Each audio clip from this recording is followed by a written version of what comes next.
윌셔 센터 카이로프랙틱을 알고부터 생활에 자신감이 생겼습니다. 엑스레이와 초음파 등 정밀 검사 후 치료를 하니까 정말 믿을 수 있어요. 카이로프랙틱은 지압이나 물리치료와 다릅니다.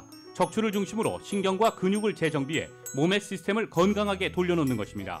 경험 많은 전문의와 테라피스트들이 일군 명성, 윌셔 센터 카이로프랙틱. 당신의 삶의 질을 높여드리는 윌셔 센터 카이로프랙틱.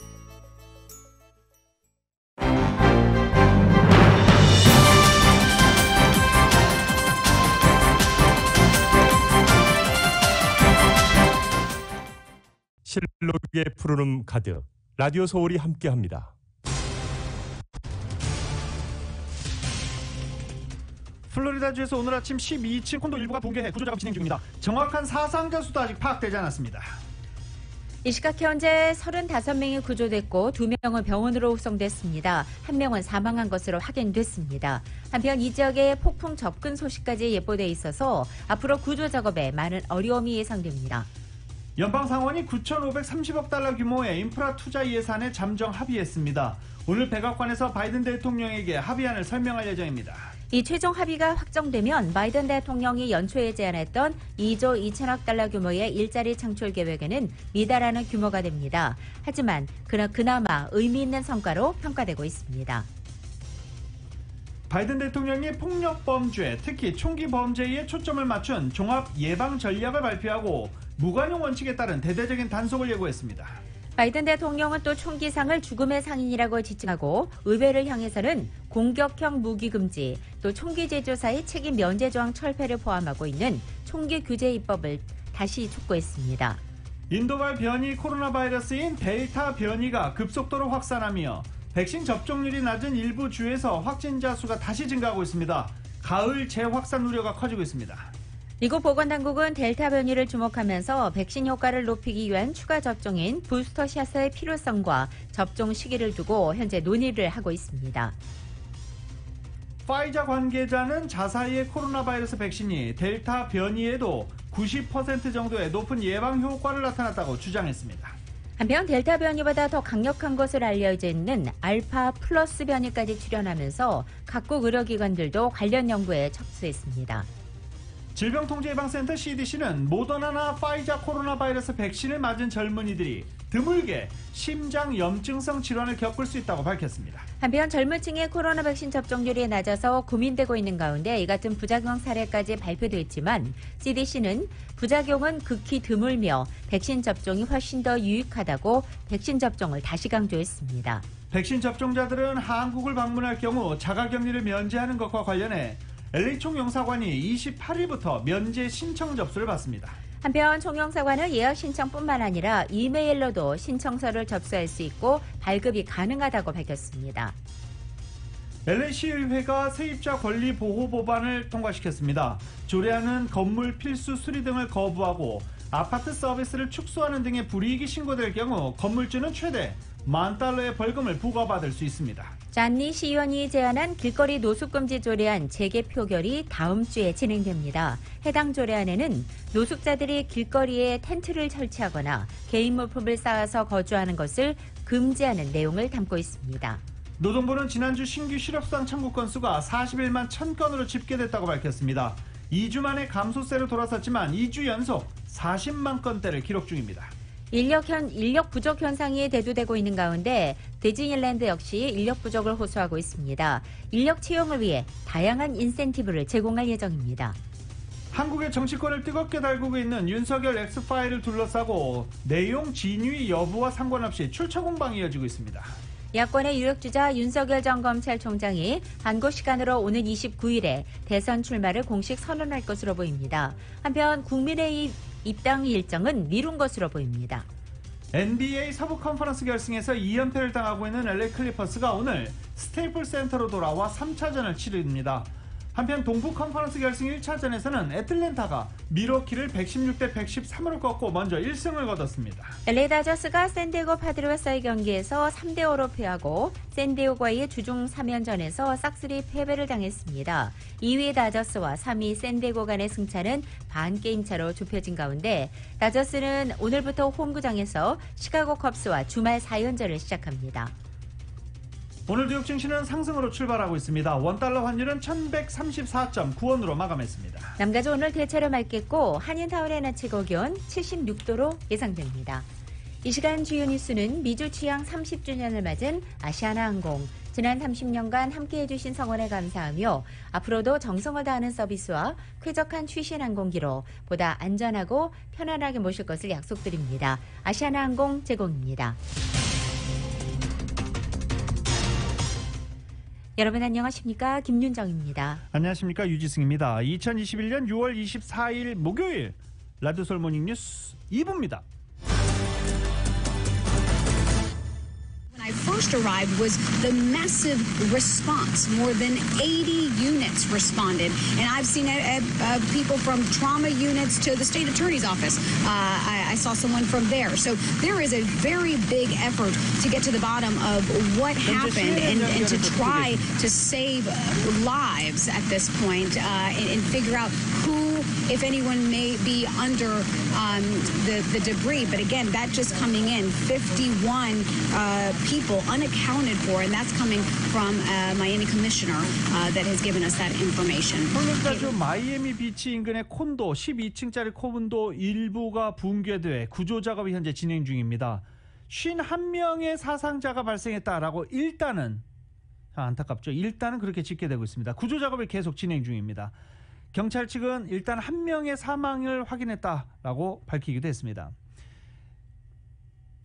이 지역의 버킷 시장은 찰스 버킷 시장은 아파트 내 꽤 많은 사람이 있었던 것 같다라고 덧붙였는데 지금까지 확인된 사상자 51명으로 나타나고 있습니다. 10살짜리 소년도 구조됐다라면서 지금 구조 관련 상황 속보가 계속 들어오고 있는 상황입니다. 붕괴한 아파트는 해변과 가까운 곳에 있는 콘도로 1981년에 건설됐고 호실은 136개로 알려졌는데 이 가운데 80유닛 이상이 붕괴된 것으로 현재 지금 전해지고 있는 상황입니다. 가장 싼 이 아파트 콘도 가격이 71만 달러로 비교적 비싼 콘도인데 이렇게 속절없이 하룻밤새 무너져 버렸습니다. 붕괴 원인은 아직 밝혀지지 않았습니다. 그런데 더 큰 걱정이 있습니다. 현재 폭우를 동반한 폭풍이 이 지역 마이애미 쪽으로 접근하고 있어서 구조에 어려움이 생길 수 있다는 우려가 나오고 있는 상황입니다.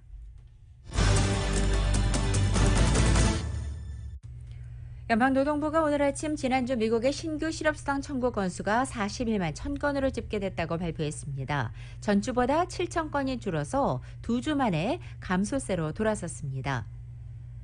올해 초 경제활동 재개 시작 후 빠른 속도로 줄었던 신규 실업수당 청구 건수는 최근 2주 연속 40만 건대를 기록하면서 다소 감소세가 둔화된 모습을 보였습니다. 이 코로나 바이러스 대유행 이전과 비교하면 여전히 2배 가까이 많은 수준입니다. 이 블룸버그 통신은 미국의 노동시장이 완전한 회복으로 가는 길목에서 현재 방황을 하고 있다라고 평가하고도 있습니다. 한편 미국의 26개 주는 실업자들의 일자리 복귀를 독려하기 위한 방편으로 연방정부의 특별 실업급여 지급을 이미 중단했거나 곧 중단할 예정입니다. 따라서 이 실업수당 청구 건수는 앞으로도 계속 몇 주 동안 큰 폭 감소가 전망됐습니다. 상무부는 1분기 국내 총생산 GDP 증가율이 연율 6.4%로 최종 집계됐다고 밝혔습니다. 코로나 바이러스 사태로 지난해 1, 2분기 연속 마이너스 성장에 그친 미국 경제는 이후 3개 분기 연속 플러스 성장세를 이어가고 있는 중입니다. 특히 올 1분기에는 바이든 행정부가 1조 9천억 달러 규모의 추가 부양 패키지를 집행하고 코로나 백신 접종이 본격화되면서 경제 정상화에 가속도를 붙이기도 했었습니다. 2분기에는 더욱 성장 곡선이 가팔라질 것으로 예상되고 있습니다. 경제 전문가들은 2분기 성장률이 10% 이상일 것으로 전망하고 있습니다. 미국 당국이 mRNA 기술로 개발된 제약사 파이자와 모더나 백신이 젊은 층에게서 드물게 발생하는 심장질환 사례와 연관됐을 수 있다고 경고하고 나섰습니다. 식품의약국 FDA는 이들 백신을 맞은 뒤 젊은 층 일부에서 발생하고 있는 심근염 사례에 대한 경고 문구를 추가하겠다는 계획도 발표했습니다. FDA 백신 공급 부서에 따르면 확보한 자료를 기반으로 의료진과 간병인, 백신 접종자들에게 경고사항을 공지할 것이다라고 설명하기도 했습니다. CDC 자문그룹도 이 같은 사례를 언급했지만 백신 접종 후 심근염을 앓은 환자들이 일반적으로 증세를 벗어나 건강을 되찾았다고 설명하기도 했습니다. 앞서 CDC는 30살 이하 백신 접종자 가운데 심장질환으로 309명이 입원을 했고 이 가운데 295명이 퇴원했다면서 의료진의 심근염이나 심낭염 발생 여부를 주시해야 한다고 밝힌 바 있습니다. 이 같은 심장질환은 12살에서 39살 접종자 100만 명당 12.6명꼴로 발생한 것으로 조사됐고 특히 두 번째 2차 접종을 마친 12세에서 24세 남성에게서 나타날 가능성이 비교적 높은 것으로 관측됐습니다. 미국에서도 인도발 델타 변이가 몇 주 안에는 지배적 종이 될 거란 경고가 나왔습니다. 백신 효과를 높이기 위해서 추가 접종, 이른바 부스터샷의 필요성과 시기를 놓고 논의가 한창 진행 중인데요. 현재까지 임상시험 결과로는 부스터샷을 언제 맞는 게 좋은지 단정하기는 아직 이르다 라는 결과가 나온 것으로 알려지고 있습니다. KBS가 보도합니다. 앤서니 파우치 미국 백악관 수석 의료고문은 현지 시간 23일 CBS 방송에 나와 델타 변이가 앞으로 몇 주 뒤에는 미국에서도 지배적 종이 될 것이라고 말했습니다. 백신 접종률이 낮은 지역이 특히 위험하다고 했습니다. It will be the dominant strain among those areas, those regions of the country where the vaccination rate is lower than we would like. For those areas where you have a high vaccination rate, you're not going to see that. Again, another powerful reason why we need to get vaccinated. 미국에서도 델타 변이가 빠른 속도로 확산되고 있는 가운데 변이 바이러스에 대한 대응력을 높이기 위한 추가 접종, 이른바 부스터샷에 대한 연구가 한창 진행 중이라고 미국 CNN 방송이 보도했습니다. 제약업체를 중심으로 2차 접종 후 1년 안에는 추가 접종이 필요하다는 의견들이 제기되고 있지만 아직 그 시기와 필요성을 단정하기는 이르다고 전했습니다. It's frustrating because people want to know how long immunity lasts, but it's just going to take time. 추가 접종에 관한 연구는 시간이 더 걸리겠지만 변이 대응에서도 가장 중요한 건 코로나19 백신 접종을 마치는 거라고 전문가들은 강조하고 있습니다.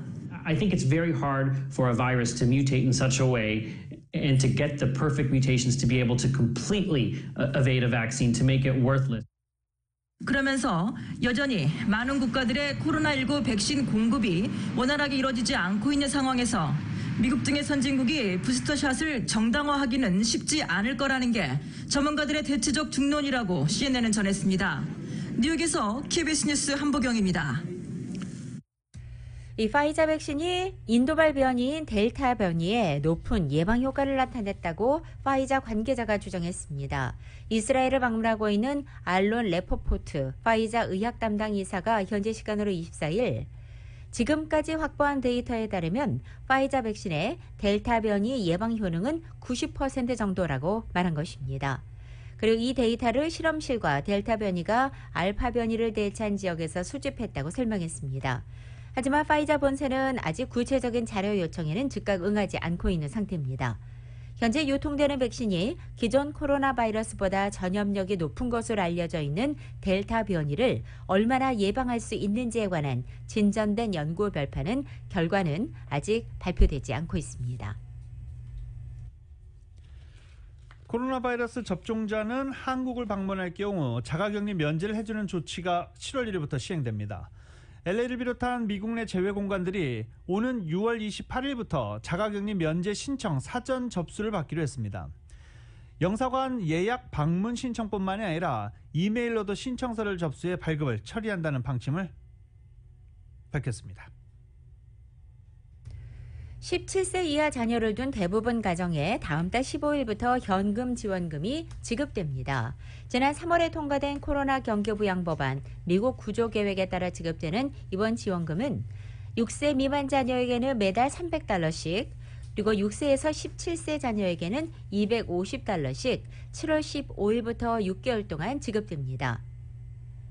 부모의 IRS 등록 계좌를 통해 지급되고 지급일은 매달 15일입니다. 한편 8월은 15일이 일요일이기 때문에 13일에 입금됩니다. 경기부양 현금을 우편을 통해 수표로 받은 가정의 경우에는 이번 지원금도 역시 우편을 통해 지급됩니다. 한편 자녀 지원금에 대한 상세한 정보와 자신의 수혜 혜택을 알 수 있는 공식 포털 웹사이트 IRS에서 개설했습니다. 이 사이트에는 소득과 자녀 연령별로 받을 수 있는 자녀 혜택이 예시를 통해 자세히 설명도 돼 있습니다. LA시의 강력한 세입자 권리보호 법안이 통과됐습니다. LA시 의회는 세입자 괴롭힘 방지 조례안이 만장일치를 통과시켰습니다. 이 조례안에 따르면 주차 등 아파트 서비스 제거 및 축소, 건물 필수 수리 거부, 임의 강제 퇴거 명령, 퇴거 목적으로 렌트비 받기를 거부하거나 체류 신분 질문 등으로 세입자를 괴롭힐 경우 이러한 사항이 적발되면 건물주는 최대 $10,000의 벌금 그리고 과태료 최대 $5,000까지 부과할 수 있다는 내용이 포함됐습니다. 지난 2017년에 발의된 이 조례안은 수차례 수정을 거듭하다 4년 만에 통과됐습니다. LA 총영사관이 해외 접종 완료자 격리 면제 신청을 28일부터 사전에 접수하기로 했습니다. 이은 기자가 타운 소식을 종합해서 전해드립니다. LA 총영사관이 코로나 바이러스 백신 해외 접종 완료자에 대한 격리 면제서 발급이 다음 달 1일부터 시작됨에 따라 다음 주 월요일인 오는 28일부터 사전 신청을 받는다고 밝혔습니다. 7월 1일 이후 미국을 출국하는 경우 오는 28일부터 신청이 가능합니다. 신청 접수가 몰리는 상황을 막기 위해 출발일을 기준으로 약 일주일 단위로 신청을 받을 예정입니다. 발급일로부터 한 달간 유효한 격리 면제서는 출국 전에 발급을 받고 출력해 한국공항 입국 시에 소지해야 하며 격리 면제서를 받더라도 출발일 기준 72시간 내 발급된 유전자 증폭, PCR 음성 확인서를 한국 입국 시 제출해야 합니다. 한편 LA 총영사관은 24일 격리 면제서 신청 절차에 대한 세부 사항을 공개할 예정입니다. LA 지역 21개 YMCA가 최소한 1차 접종을 완료한 12세에서 18세 사이 청소년들에게 2개월 무료 멤버십을 제공합니다. 무료 멤버십은 카이저 퍼머넌트로부터 받은 $20만 상당의 그랜트로 이뤄진 것으로 신규 회원 제한 인원이 다 채워질 때까지 제공됩니다. 청소년들이 2개월 동안 YMCA 무료 회원권을 얻기 위해서는 백신 접종 카드를 LA YMCA 측에 제시하면 됩니다. LA 한인타운 청소년회관 KYCC가 가주 53지구 미겔 산티아고 가주 하원의원실이 뽑은 올해의 비영리 단체에 선정되었습니다. KYCC는 가주 상원의원실과 하원의원실이 선정한 가주 내 최우수 비영리 단체 100군데 중 한 곳에 포함되었다고 밝혔습니다. 미겔 산티아고 가주 하원의원은 KYCC는 코로나 확산 이후 지역사회 봉사에 앞장서 왔으며 아시안 증오범죄 등 인권 문제에 발빠르게 대처하는 등 한인 커뮤니티 주민들을 대표하는 비영리 기관으로서 모범을 보였다고 선정 배경을 설명했습니다. KYCC의 송정호 관장은 불확실성이 크고 아시안 증오 분위기가 계속 확산되고 있는 시점에 KYCC는 도움이 필요한 사람들에게 필요한 서비스를 제공하겠다는 한인타운 공동체에 대한 약속을 변함없이 지키고 있다며 KYCC는 커뮤니티 주민들의 지지에 감사드리며 지역사회를 위해 역할을 다할 것이라고 강조했습니다. 이번 최우수 비영리 단체 선정과 관련해 캘리포니아 비영리협회 젠 마사오카 대표는 지난 1년 반 동안 팬데믹과 자택격리로 인해 일선에서 드러내지 않고 커뮤니티를 위해 봉사하는 단체들의 역할이 크게 부각되었다고 설명했습니다. 라디오 서울 뉴스 이은입니다. 라디오 서울 모닝뉴스 2부 미국과 로컬 소식은 많은 것이 바뀌었지만 함께하는 가족이 있어 힘이 납니다. 또 하나의 가족 오픈뱅크 제공입니다.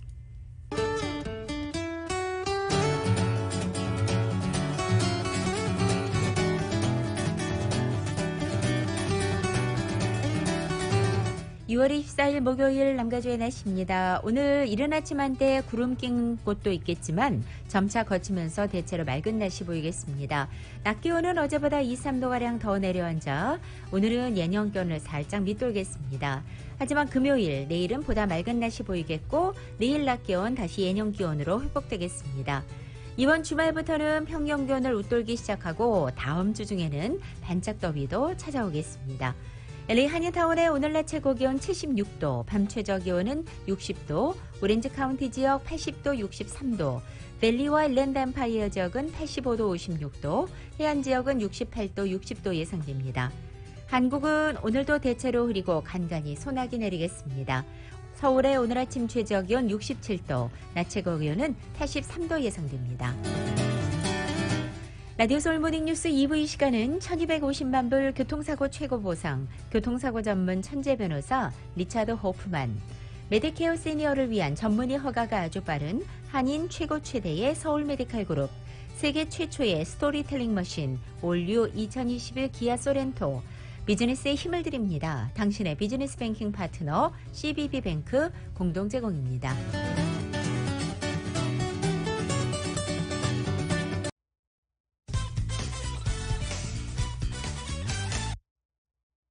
라디오솔 모닝뉴스 함께하고 계십니다. 상원이 9,530억 달러 규모의 인프라 투자 예산에 잠정 합의했습니다. 10명의 민주당과 공화당 상원 의원들은 백악관 핵심 관계자와 비공개 회동을 하고 바이든 대통령이 제안한 초대형 인프라 투자 예산 규모의 큰 틀에서 합의했습니다. 오늘 바이든 대통령과 만나 합의안을 설명할 예정입니다. 수잔 콜리스 상원 의원은 양당이 인프라 예산 패키지에 합의했다며 세부 사항 논의는 아직 남아있다라고 말했습니다. 양당이 도로 건설을 비롯해 전통적인 기반시설 건설을 위해 약 1조 달러 규모 예산을 편성하기로 가닥을 잡고 광대역, 인터넷 설비 등 일부 항목만 남겨놓은 상황이라고 전해지고 있습니다. 앞서 양당 상원은 9,740억 달러 인프라 예산을 편성하고 이 가운데 5,790만 달러를 신규 사업에 배당하는 방안의 의견을 모았지만 백악관 동의를 받지 못한 바 있습니다. 젠사키 백악관 대변인은 백악관 고위 관계자가 양당 상원 의원들과 인프라 예산과 관련해 2차례 생산적인 회의를 진행했다며 잠정 합의를 위한 진전을 이뤘고 바이든 대통령이 백악관으로 초청해 오늘부터 대화를 나눌 것이다 라고 밝혔습니다. 제니 옐런 재무장관이 어제 미국의 물가 상승세가 연말까지는 완화될 것이라고 말했습니다. 하지만 아틀란타 연방준비은행의 라파엘 보스텍 총재는 인플레이션이 당초 예상보다 더 길어질 수 있다면서 내년 중에 기준금리를 인상할 필요성을 언급하는 등 같은 날 서로 다른 기조의 목소리를 냈습니다. 로이터 통신에 따르면 먼저 옐런 장관은 어제 상원 소위원회에 출석해서 소비자 물가가 5월처럼 전년 동월 대비 5%의 상승세를 이어갈지 질문을 받게 되자 연말이나 내년 초에는 2%에 가까워질 것이라고 말했습니다. 이 2%는 미국의 중앙은행인 연방준비제도의 장기 목표치의 수준입니다. 그러나 보스틱 총재는 미국 공영라디오 NPR과의 어제 인터뷰를 통해 연준이 일시적이라고 평가해온 물가 상승의 기간이 우리의 당초 예상보다 더 길어질 것이라면서 6개월에서 9개월까지 이어질 수 있다고 말했습니다. 그러면서 내년 말에는 기준금리가 인상될 필요가 있을 것이라고도 예상했습니다. 앞서 지난 21일 제롬 파월 연준 의장은 하원 코로나 위기 특별소위원회에 제출한 서면 자료에서 최근 물가 상승은 일시적인 것으로 장기적으로는 목표치인 2% 수준으로 떨어질 것이라는 종전의 입장을 고수하기도 했습니다. 코로나 바이러스 확산 속에 빈발하는 총격 사건으로 인한 인명피해 끊이지 않고 있습니다. 언젠가부터는 지난 주말 사망한 총기 사건으로 사망한 숫자, 집계 이런 게 보도될 정도로 총기 사건이 끊이지 않고 있습니다. 이렇게 총기 사건, 폭력 범죄에 대한 우려가 커지고 있는 가운데 바이든 대통령이 어제 무관용 원칙에 따른 대대적인 단속을 예고했습니다. YTN입니다. 플로리다주 마이애미의 대학 졸업 파티에서 벌어진 총기 난사. 주말을 피로 얼룩지게 한 시카고의 행인을 향한 무차별 공격과 오스틴의 총격 사건. 마스크 착용 시비 끝에 상점 직원을 숨지게 한 애틀랜타의 총격. 최근 미국에서 벌어진 총격 사건들입니다. 올해 들어 5월까지 하루 평균 54명의 미국인이 총격으로 숨졌다는 통계도 나왔습니다. 바이든 미국 대통령은 백악관에서 대책회의를 열고 총기 범죄에 초점을 맞춘 폭력범죄 예방책을 발표했습니다. 불법 총기 판매상을 죽음의 상인이라고 비난하며 무관용을 선언했습니다. The major crackdown on stem the flow of guns used to commit violent crimes. And zero tolerance for gun dealers who willfully violate key existing laws and regulations. Let me repeat, zero tolerance. 바이든 대통령은 여름에 범죄가 증가한다면서 총기를 소지할 수 없는 이에게 고의로 팔거나 신원 조회를 게을리하고 범죄에 사용된 총기 추적 정보를 제공하지 않을 경우 총기 판매상의 면허를 취소하도록 하라고 지시했습니다. 의회를 향해서는 총기 규제 법제화를 거듭 촉구했습니다. 코로나19가 확산하던 지난해 미국 대도시에서 살인사건이 30% 급증하고 총기 공격이 8% 늘어났습니다. 미국 정부는 교도소 출소자들을 더 많이 고용해 상습범을 줄이고 이들에게 더 많은 주택 구입 기회를 주는 방안도 마련했습니다. 이번 대책은 그러나 합법적인 총기 사용을 줄이거나 규제하는 방안은 들어있지 않아 근본적인 한계가 있다는 지적도 나오고 있습니다. YTN 김태현입니다. 영주권 신청서 같은 이민서류 심사에서 추가 서류 요구나 거부 이사 사전 통보 없이 거부 판정을 내렸던 전임 트럼프 행정부 시절의 이민 심사 규정이 공식 폐지됐습니다. 따라서 트럼프 시절 최악의 이민 악법 중 하나였던 이 가혹한 영주권 거부 규정이 사라져서 앞으로 이민 신청자들은 사소한 실수나 서류 누락을 수정 또는 보충할 수 있는 기회를 얻게 됐습니다. 연방이민서비스국 당국은 이민행정지침서에서 사소한 실수나 서류 누락을 이유로 영주권 신청서 같은 이민 서류를 거부하던 트럼프 시절의 정책을 폐지하고 트럼프 이전 규정으로 복귀한다고 발표했습니다.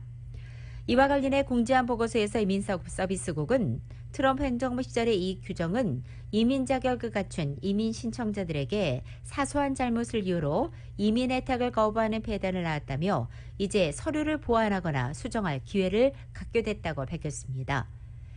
따라서 이민서비스국은 추가 증거가 이민자가 이민 혜택을 받는 데 도움이 될 수 있을 때 이민심사관 등에게 RFE 또는 NOID를 발급하도록 지시한 2013년도에 이민서류 처리 지침을 적용하게 됩니다. 불법 체류 신분 이민자들에게 시민권까지 취득할 수 있는 길을 열어주는 조치를 대규모 인프라 투자 법안에 포함시키는 방안이 추진되고 있습니다. 바이든 대통령이 제안한 인프라 투자 법안에 민주당은 특정 불법 체류 이민자 구제안을 포함시킬 계획입니다. 이 법안은 바이든 행정부 임기 초반 성패를 좌우할 수 있는 핵심 정책으로 투자 규모를 놓고 공화당과 간극을 좁히지 못하고 있는 가운데 민주당은 공화당 동의를 얻지 못해도 단독으로 이민자 구제안을 포함시키는 방안을 구체화하고 있는 것으로 알려졌습니다. 대다수의 선진국가의 국민은 코로나 바이러스 이후 사회가 더 분열됐다고 느낀다는 조사 결과가 나왔습니다. 여론조사 기관인 퓨 리서치 센터가 어제 17개 선진국가 국민 모두 18,850명을 상대로 진행한 설문조사 결과 이같이 나타났다고 발표했습니다. 조사 대상 국가는 미국과 캐나다, 벨기에, 프랑스, 독일, 그리스, 이탈리아, 네덜란드, 스페인, 스웨덴, 영국과 호주, 일본, 뉴질랜드, 싱가포르, 한국과 대만까지입니다. 미국인은 지난 2월 1일부터 7일까지 조사에 참여했고 나머지 국민의 대상 조사는 3월 12일부터 26일까지 진행됐습니다. 코로나 이전보다 사회가 더 통합됐다고 답한 비율은 34%였고 사회가 더 분열됐다고 보는 국민 비율이 가장 높은 곳은 미국이었으며 88%가 이 같은 답변을 한 것입니다. 유럽 나라에서도 대다수 주민들은 코로나 이후에 사회가 더 분열됐다고 보는 것으로 나타났습니다. 특히 네덜란드와 독일, 스페인 국민은 10명 중에 8명이 더 분열됐다고 답변했습니다. 아시안 국가를 볼 때 한국에서는 61%가 그리고 일본에서는 59%가 코로나 이후에 사회가 더 분열됐다고 답변했습니다. 반면에 호주와 뉴질랜드, 대만, 싱가포르 국민은 사회가 더 통합됐다고 진단했습니다. 선진국 국민은 마스크 착용과 이동 제한 같은 코로나 확산 방지를 위한 정부들의 제한 조처를 두고 의견이 갈리기도 했습니다. 컴퓨터 백신의 선구자로 통하는 이 메가피 창업자 존 메가피가 스페인 구치소에서 극단적인 선택을 했습니다. 탈세 혐의로 수감돼 있던 스페인 바르셀로나 구치소 감방에서 숨진 채 발견된 것인데요. 당국은 성명을 통해 메가피가 스스로 목숨을 끊은 것 같다라고 밝혔습니다. 스페인 법원이 메가피의 미국 송환을 허가한 지 몇 시간 뒤에 이 같은 사태가 발생했습니다. 미국에서 2016년부터 18년 탈세를 저지른 혐의로 지난해 6월 기소된 메가피는 그해 10월 스페인 바르셀로나 공항에서 체포됐습니다. 이 메가피는 상업용 컴퓨터 바이러스 프로그램을 세상에 선보인 선구자이자 슈퍼 리치 기인으로 기억되고 있습니다. 1987년 메가피 어소시에이츠를 설립한 뒤 컴퓨터 바이러스 백신 메가피 바이러스 스캔을 출시해 정보통신업계 수십억 달러 규모의 보안 소프트웨어 시장이 탄생하는 데 기여하기도 했습니다. 백신회사 메가피 대변인 제이미 렌은 존 메가피가 회사 설립을 하긴 했지만 25년 넘게 우리와는 아무런 관계가 없는 사람이다 라고 말하고 있습니다.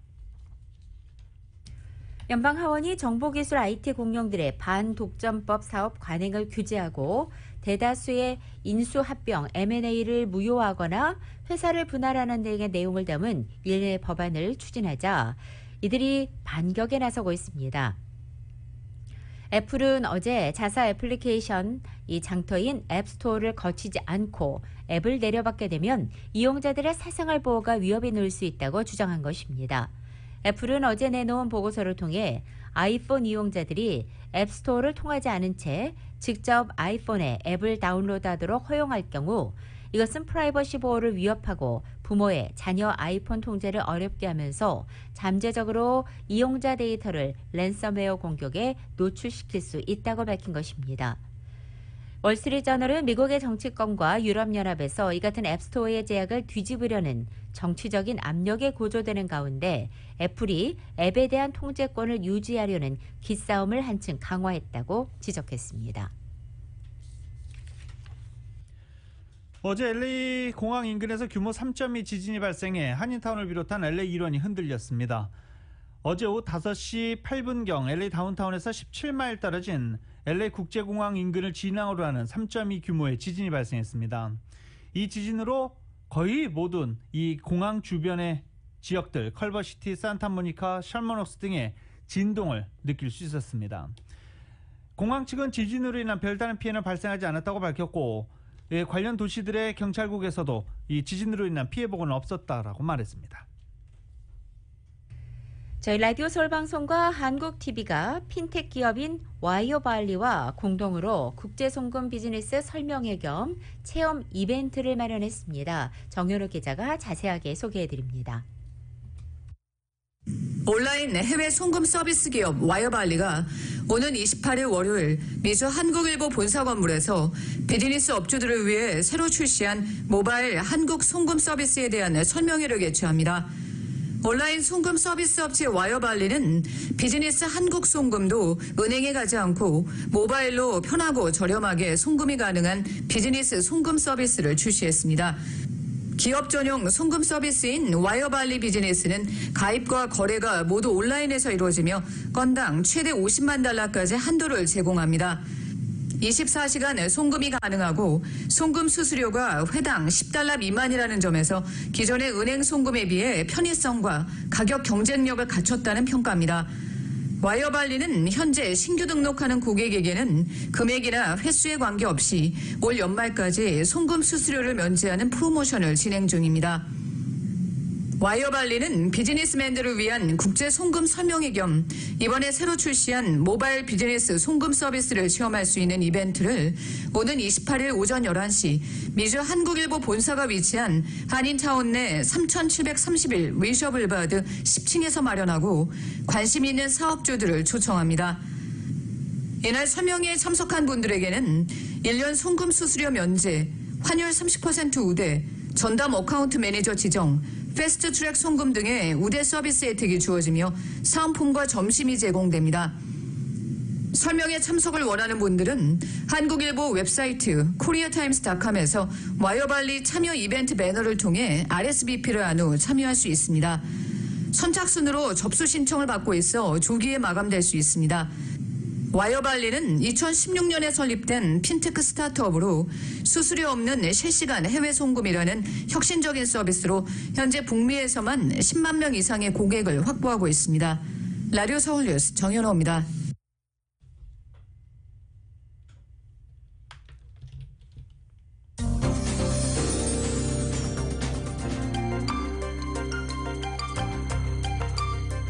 라디오 서울 모닝뉴스 함께하고 계십니다. 전국 주요 도시 소식 알아보겠습니다. 코로나 바이러스 사태가 진정세를 보이면서 뉴욕시 지하철 승객도 꾸준히 늘고 있다고 합니다. 지난주 3일 연속으로 가장 많은 승객이 지하철을 이용한 것으로 메트로교통공사가 발표했습니다. 뉴저지 정부가 코로나 바이러스 사태로 경제적 어려움을 겪고 있는 주민들의 렌트비와 유틸리티 요금 납부 지원을 위해 7억 5천만 달러를 추가 투입하기로 했습니다.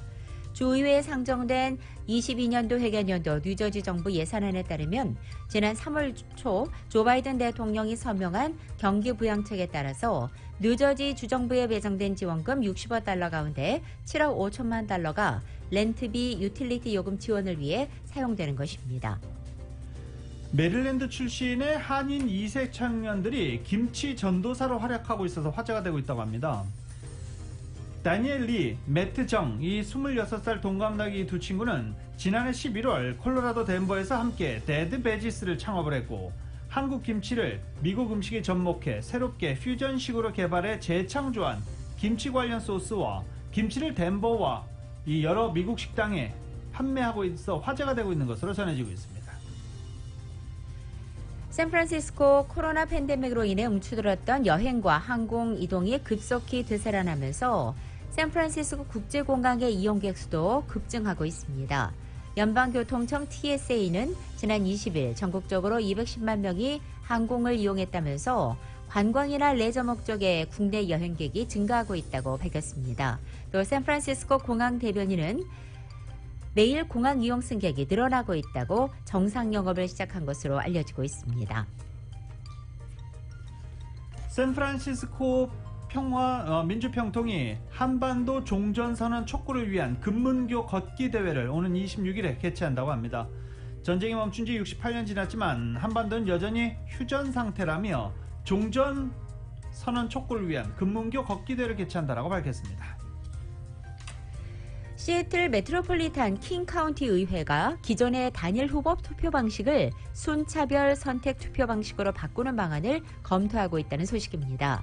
지난주 저메이 자힐레이 의원이 발표한 이 새로운 투표 방식은 수석 행정관과 감정관, 그리고 검찰청장과 선거관리국장 같은 카운티 관리들을 선출할 때 유권자들이 단 한 명의 후보에게만 기표하는 현재 방식 대신에 자신이 선호하는 후보들에게 순차적으로 번호를 매기도록 하는 방식입니다. 반대자들은 이 방식이 유권자들에게 복잡하다는 느낌을 주기 때문에 오히려 투표율이 떨어질 수 있다고 지적하고 있습니다. 시애틀 다운타운 인근의 프리웨이에서 주행 차량 대상 돌멩이 투척 사건 일부 용의자들이 체포됐다고 합니다. 시애틀 고속도로 수찰 때는 시애틀 다운타운 인근 고속도로에 돌을 던진 사건이 올 들어 75건이나 발생했고 최근 20여일 사이에 돌멩이에 맞은 차량 가운데 6명의 운전자가 부상했다라고 밝혔습니다.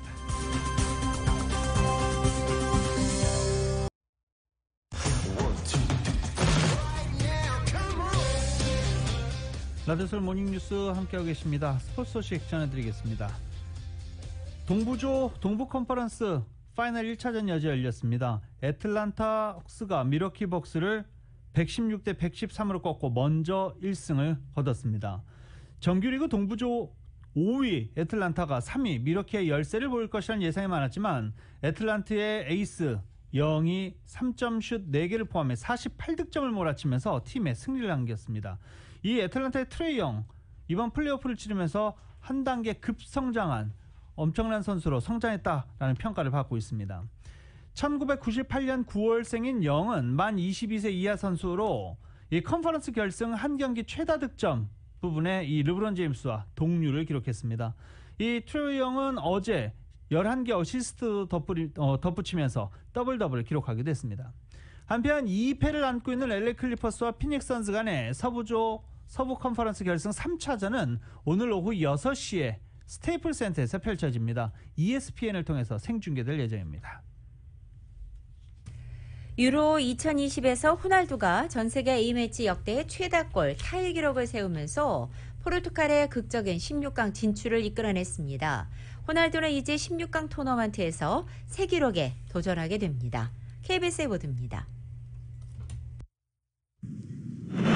전반 31분 페널티킥 키커로 나선 호날두. 골망을 찢을 듯한 강력한 슈팅으로 포르투갈에 선제골을 안깁니다. 특유의 세리머니까지 선보이며 승리를 자신한 호날두. 하지만 프랑스는 벤제마의 연속골로 승부를 단숨에 뒤집는 데 성공합니다. 이대로 끝난다면 포르투갈의 16강 탈락. 위기에서 팀을 구한 건 또 호날두였습니다. 번뜩이는 크로스로 페널티킥을 얻어낸 호날두. 깔끔하게 성공하며 포르투갈을 벼랑 끝에서 구해냅니다. 죽음의 조에서 3위. 극적으로 16강에 오른 포르투갈은 피파의 기밀이 벨기에와 8강 진출을 다툽니다. 이번 대회 5골로 득점 선두에 나선 호날두는 14골로 프로대회 통산 최다 득점을 넘어선 데 이어 A매치 최다 득점인 알리다이의 109골, 타이 기록을 세우며 새 역사를 눈앞에 두게 됐습니다. 다에이는 SNS를 통해 호날두와 함께 엄청난 업적을 함께할 수 있어 영광이라며 축하 메시지를 전했습니다. 21세기 최고 스트라이커 중 한 명인 레반도프스키는 웃지 못했습니다. 레반도프스키의 폴란드는 종료 직전 스웨덴에 골을 내주며 16강 문턱에서 좌절했습니다. 콜롬비아 루이스 디아스가 바이시클 킥으로 브라질의 일격을 가합니다. 올해의 골 푸시카시상 후보로도 흠색 없는 골이었습니다. KBS 뉴스 이준입니다. LA 다저스가 샌디에고 파드레스와 주중 3연전을 가졌죠. 싹쓸이 패배를 당했습니다. 어제도 LA 다저스는 샌디에고 파드레스에게 5대3, 3대5로 패하면서 3연패를 당하고 1위 샌프란시스코 자이언츠는 4게임 차, 3위 샌디에고 파드레스에게는 반 게임 차로 쫓기는 신세가 됐습니다. 샌디에고 파드레스가 희한하게 다저스만 만나면 펄펄 날고 또 전투력이 급상승하는 그런 분위기가 있습니다. 김하성 선수는 한 차례 대타로 타석에 들어서서 투수 땅볼로 물러났습니다. 다저스는 오늘도 어려운 경기 예상이 됩니다. 이번 주에는 주말 4연전이 예정되어 있는데요. 오늘부터 홈에서 시카고 컵스와 4연전을 갖게 됩니다. 시카고 컵스에는 작 피더슨이 있죠. 오래간만에 홈으로 돌아오네요. 미국 프로야구 메이저리그 일부 투수들이 강도 높은 이물질 검사에 불만을 표시하고 있는 가운데 롭 맨플레드 MLB 커미셔너는 검사가 매우 잘 이루어지고 있다면서 현재 규칙을 수정할 계획이 없다고 밝혔습니다. 맨플레드 커미셔너는 어제 스포츠 매체 디 애슬레틱과의 인터뷰에서 검사를 시작한 지 이틀이 됐는데 아직은 적발 사례가 나오지 않았고 선수들도 협조적이었다며 이 데이터를 보면 검사의 효과가 나오고 있고 매우 잘 이루어지고 있다고 말했습니다. 이어서 어제 필라델피아에서 있었던 일은 작은 사건에 불과하다면서 앞으로도 계속 비슷한 수준의 검사를 이어가겠다고 덧붙였습니다. 김광현, 류현진 선수의 선발 등판 일정이 발표가 됐습니다. 김광현 선수는 금요일, 25일 금요일 피츠버그 파이러츠와의 홈 경기에 선발 등판할 것으로 전해졌고요.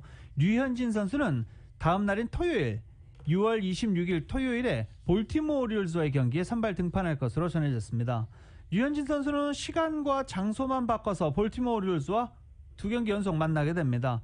지난 홈 경기에서 선발 등판에서 승수를 챙긴 바 있었죠. 이번에는 지난번에 원정 경기에서 승수를 챙긴 바 있었죠. 이번에는 홈 경기에서 다시 볼티모어를 만나게 됩니다.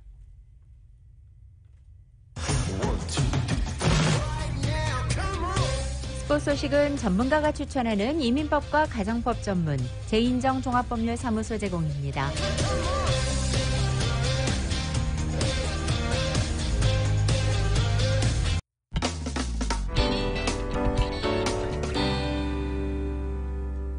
라디오 서울 모닝뉴스 함께하고 계십니다. 반중국 논조를 이어왔던 홍콩신문 빈과일보가 결국 폐간됐습니다. 전 세계에서 또 화제가 됐었죠. 직원들이 눈물로 작별을 고했고 이 독자들은 마지막 신문을 사기 위해서 전날 밤부터 줄 서서 기다리게 됐습니다. 또 하필이면 비까지 내렸습니다. YTN입니다. 그동안 수고 많았다는 상사의 말에 박수와 함께 참아왔던 눈물이 터져나옵니다. 창간 26주년을 자축한 지 나흘 만에 마지막 신문을 발행하며 작별을 고하는 자리. 신문사 밖에는 폭우 속에 지지자 수백 명이 몰려와 스마트폰 불빛으로 직원들을 위로했습니다. 빈과일보는 마지막 신문을 평소의 12배가 넘는 100만 부를 발행하며 독자의 응원에 보답했습니다. 자식과도 같은 신문에 혹시나 오류는 없는지 꼼꼼히 살펴봅니다. 신문 일면에는 홍콩인과 빗속 작별이라는 제목과 함께 빼곡하게 들어찬 지지자에게 손을 흔드는 직원의 사진이 실렸습니다. 하루아침에 실직자가 된 기자 600명은 슬픔과 분노를 표했습니다. 거리 신문 가판대에는 자정부터 마지막 신문이 도착하기를 기다리는 사람들로 긴 줄을 이뤘습니다. 신문을 사기 위해 1시간 이상 기다렸다는 한 독자는 한 시대의 종말로 생각한다며 정부가 왜 신문 하나도 참지 못하는지 이해가 안 간다고 울분을 토했습니다. 의류업체 지오다노로 성공한 기업가였던 사주 지미라이가 1989년 천안문 사태의 충격을 받아 1995년 창간한 빈과일보는 적극적인 반중 매체로 자리 잡았습니다. 홍콩 당국은 지미라이가 불법 집회에 참가했다며 지난해 8월 체포한 뒤 20개월의 징역형을 선고했고 지난 17일 편집국장을 포함해 간부 5명을 체포한 뒤 회사 자산 26억 원을 동결했습니다. 당국의 거센 압박에 빈과일보는 결국 폐간되며 역사의 뒤안길로 사라졌습니다. YTN 이여진입니다. 2021년 6월 24일 목요일에 전해드린 라디오서울 모닝뉴스 여기서 마치겠습니다. 지금까지 진행의 유지승, 김윤정이었습니다. 모닝뉴스 2부 이 시간은 1250만 불 교통사고 최고 보상, 교통사고 전문 천재 변호사 리차드 호프만, 메디케어 시니어를 위한 전문의 허가가 아주 빠른 한인 최고 최대의 서울 메디칼 그룹, 세계 최초의 스토리텔링 머신 올류 2021 기아 소렌토, 비즈니스에 힘을 드립니다. 당신의 비즈니스 뱅킹 파트너 CBB뱅크 공동 제공이었습니다. 잠시 후 9시에는 강희신의 오늘의 미국이 방송됩니다. 함께해 주신 여러분 고맙습니다.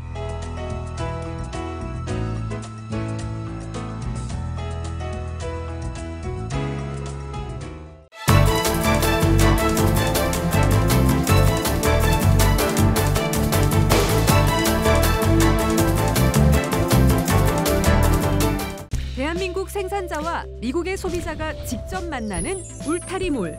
중간 유통 단계를 싹 없앴습니다. 대한민국 정부가 보증하고 추천하는 최고 품질의 제품만을 판매합니다.